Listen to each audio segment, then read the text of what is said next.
Angel says, what if he doesn't touch you? What should a woman do?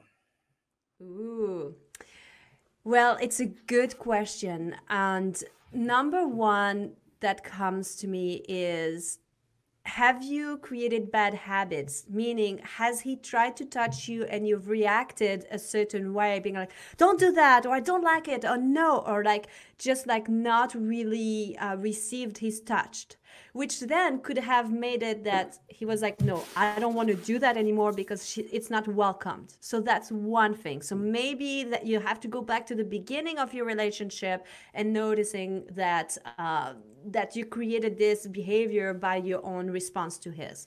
Yeah, I would say too that there are multiple love languages, and sometimes what happens is if touch isn't his love language, he may not think about the fact that it is your love language. And if you haven't communicated to him that touch is your love language, he might not actually be doing it, right? Because we tend to do the things that we like, right? If we don't Mhm. know better.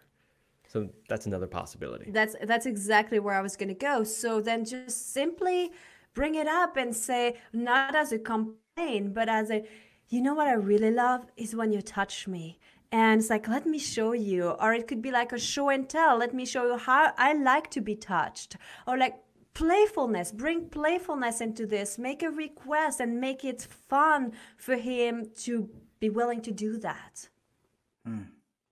I also want to bring one other thing up there, there's also a possibility of there being like trauma or something in his past around touch, or people using touch to manipulate or something like that. And so there could be a whole bunch of different things there, right?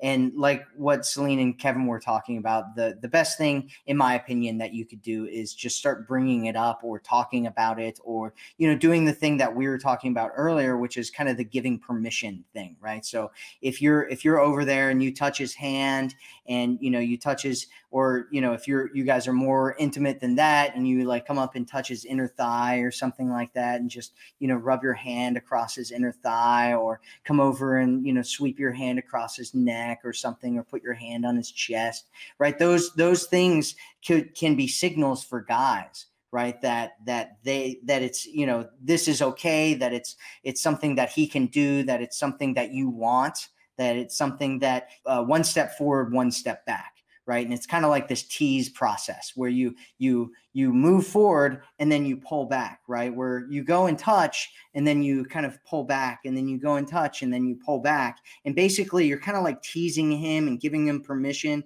and almost challenging him in a way to start touching you, right? And so you can try a whole bunch of different things. You can also try, like what we're talking about, appreciating him for touch, or even if it's like accidental touch, right? You can do that, right? Like you accidentally rub up against each other because maybe you accidentally rubbed up against him, and tell him that it was, attractive or sexy or whatever, right? And there's just different ways that you can kind of play with it and see what's going on and have a conversation with him about it, and just, like learn about him and what's going on with him, and all that kind of stuff, and letting him know that it's something that you're interested in, that you appreciate, that you love, that you want more of.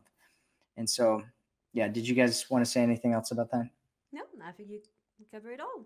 All right.